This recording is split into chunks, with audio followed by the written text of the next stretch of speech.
up a notch.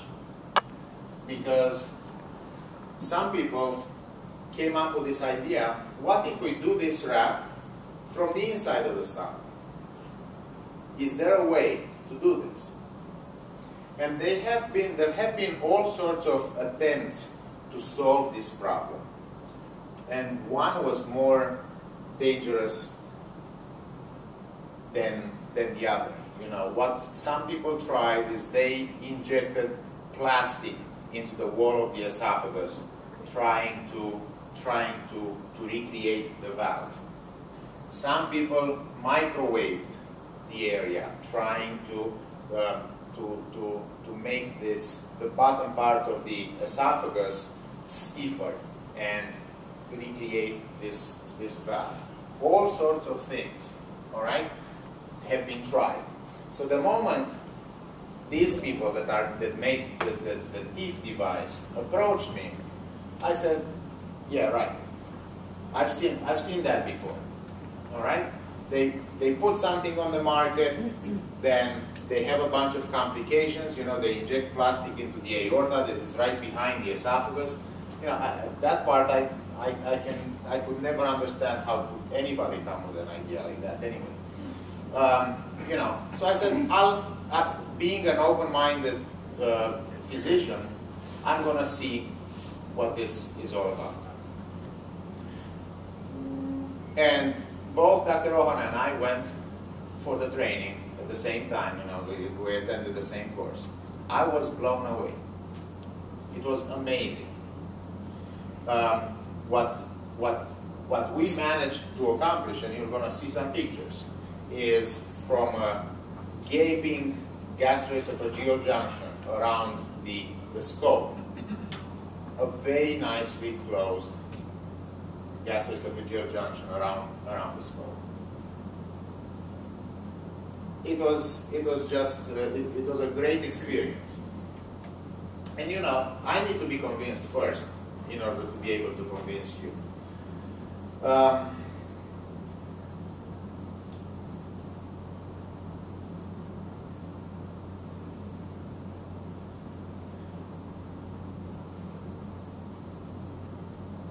So this is the idea that they came up with. The black thing is the scope that any gastroenterologist has in their closet or in their locker or whatever. All right? The blue thing or purple thing is the device that goes over the scope, is advanced in a patient that is completely put to sleep, completely anesthetized. Is advanced into the stomach, and then the scope is turned around so that we see what we're doing, and then this device flips over at that white joint there, and can squeeze the gastroesophageal junction, and then deploy some clips that look, you see that letter H right there in the corner? Those are the plastic clips that are deployed by the surgeon. This thing here. That's how they look. And they basically clip, it's like a stapling device. We clip around this, and you'll see the results. There are no incisions because the whole operation is done through the patient's mouth. So there is no scarring, no risk of hernias developing through the belly wall. There is less potential for infection. And it's patient-friendly because there's a rapid return to work and normal activities.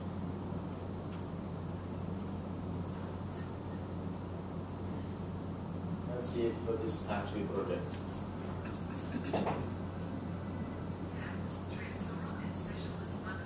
Those are the clips. And this is how the stomach looks after the operation.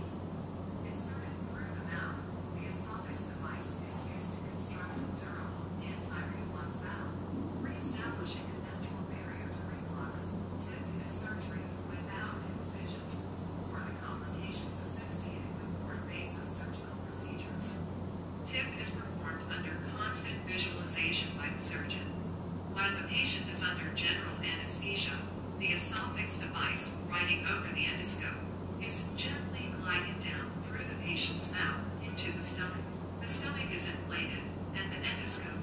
moist and turned so that it is looking up at the entrance to the stomach. This is where the anti-reflux valve will be created. The tissue mold is then advanced into the stomach. The tissue retractor is engaged at the Z line, a line that marks where the esophagus and stomach come together. The tissue is retracted into the tissue mold. Some patients may have a small hiatal hernia, a condition where a portion of the stomach has migrated up through the diaphragm into the chest cavity. If present, hiatal hernia can be reduced and the esophagus can be lengthened by retracting the endoscope up into the esophagus. Suction is then engaged and the stomach is then repositioned down below the diaphragm. The esophagus device is then rotated, wrapping the fundus toward the lesser curvature of the stomach. Under visual control, the esophagus device is then used to deploy two H-shaped fasteners to hold the fold of tissue in place and maintain the wrap. The wrap is then tightened further, and the next pair of fasteners are placed 1 centimeter above the Z-line. This procedure is repeated on the opposing side. The valve is extended, creating a long 3 to 5 centimeter flap and securing it with H-shaped fasteners. TIP is long-lasting. Studies show that in the weeks following TIP, a natural healing process called serosal fusion occurs, creating a layer of fibrous and fibroelastic tissue to bond and secure the tissue folds. Durability of the valve and clinical efficacy have been confirmed in long-term studies. Clinical results have been excellent, comparable to more invasive procedures, but without incisions, or the long-term complications associated with laparoscopic procedures for reflux. So an important point was that the valve doesn't really rely on the clips. Those clips are going to hold the stomach walls together until they basically solder together. They're going to fibrose together. They form scar tissue the same way we would form scar tissue when we have a cut on the finger, you know, and then the clips stay there, but the fold is maintained in place by the patient's own body mechanisms.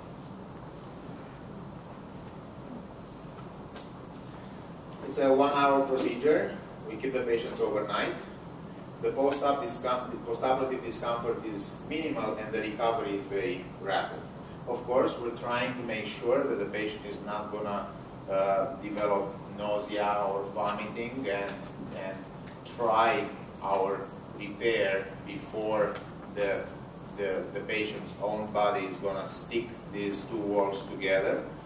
So there are a bunch of things that actually are common sense that need to be done with the patient. So it doesn't mean that the patient is going to be back to running the marathon the next morning.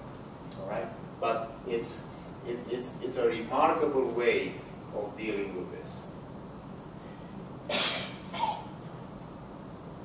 And this is how it looks. It's the same patient before and after the procedure.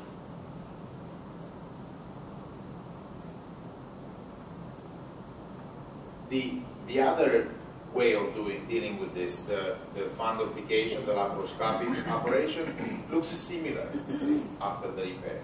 Looks similar to this when the gastroenterologist goes in and takes a look. So they did a multi-center trial. You know how before FDA approves anything, they need to check everything. They need to make sure that it works and all of that. 85% of the patients were off their daily PPIs from being on double dose PPIs before. Quality of life is markedly improved. And this is what's more important, because what you should know is that a patient that still requires a little PPI every once in a while is not necessarily a surgical failure. I had patients that were miserable when they came to me with reflux. I remember when I started my practice in New Jersey, the first the first patient I saw for reflux, he was one of the most miserable men I've ever seen. The gastroenterologist called me to see his endoscopy in the endoscopy suite, and he was just, that wasn't life, all right? He was suffering so much. If I wouldn't have needed all these tests for him, I would have operated on him that day or the next day, which is not possible with something like this because this operation needs to be planned carefully. Elimination of PPI use 85%, esophagitis resolution in 59%. It's very easy to take a look at that because the gastroenterologist can take a look 3 months down the line and say, the esophagitis that I saw, the redness that I saw before is not there anymore. And pH normalization in 49% only. So only half are going to have a normal pH. You know, what does that mean? That means that half of the patients are failing? No. That means that a lot of us are going to have acid in the esophagus without causing us trouble, without turning into reflux, symptomatic reflux or into cancer. Dietary changes. You know, that's a matter of quality of life. The patients that want to have a steak every once in a while without having horrible reflux afterwards and regretting it for a week, right? So this blue thing is a very small amount of patients that were able to enjoy foods that causes their reflux, and the population is a lot bigger after the operation. Same thing for different things like alcohol, coffee.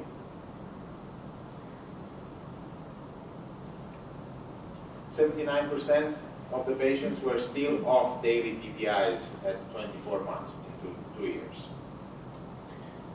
There's obviously a smaller risk of adverse effects with the procedure done this way than with it done laparoscopically. The patient satisfaction is 86%, and there are no long-term adverse events. And then the other thing is, you know, for the very few people that this doesn't work, the regular fundoplication can be achieved afterwards without having to deal with scar tissue from previous surgeries. Esophax is the device, and Nissen is the surgical approach. And you see that gas bloating syndrome is basically non-existent in the esophagus procedure. And that is because it is done over the scope. So the scope serves as the caliper for what we're doing. We cannot make it too tight because we need the scope and the instrument over the scope to do this. So it's the chance of the patient not being able to belch afterwards is minimal.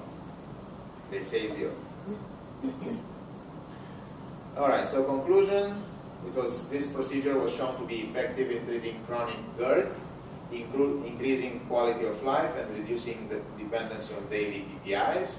The results at 1 year and 2 years support the long-term maintenance of the anatomical integrity of these surgically created valves.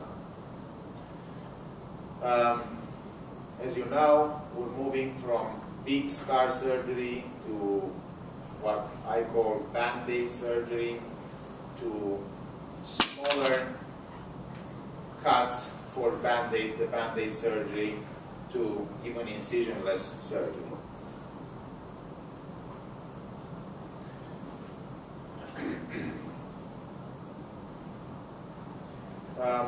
and we're all concerned about the invasiveness of the procedure, right? So if we can do something fast with very short anesthesia time, if we're able to send the patient home in 24 hours, right before the patient catches a bug in the hospital or something like that, it's much better. So, is anybody here on double dose PPIs? Or